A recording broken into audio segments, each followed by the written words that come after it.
চলে না, হয় একটা ঘোষণা দিয়ে আমাদেরকে অফ করে দেখ, আমরা একদম নিশ্চিন্তে থাকি, আর না হলে এটার একটা সুষ্ঠু ব্যবস্থা করি। অনেকে আছে বাচ্চা কাচ্চা নিয়ে লাইনে দাঁড়ায় আছে, তো এটা তো কষ্ট। বিষয়টা হচ্ছে যে আমাদের পরিস্থিতি বুঝতে হবে, তাই না? আজকে ঈদের আগের দিন থেকে এই পর্যন্ত আজকে তেল ভরতেছি আমি। ইভেন এই 3 দিন, গতকালকে পুরো ঢাকা সিটি আমি ঘুরছি, কোথাও তেল পাইনি। এটা কি তারা ইচ্ছা করে বন্ধ করে রাখছে, নাকি তেল সংকট? কোনো বিবৃতি আমরা পাচ্ছি না। ঠিক আছে, নিউজ তো অনেক কি দেখাচ্ছে।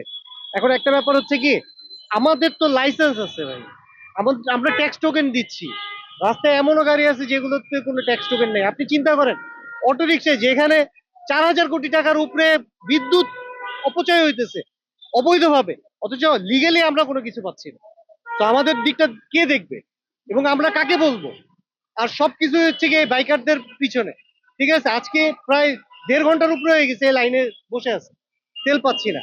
ভাই এভাবে হলে তো চলে না, এটাই চাই। ঠিক আছে, অবৈধ জিনিসগুলো থেকে টাকা বের করে আমাদেরকে পুনর্বাসন করুক, আমরা এটাই চাই।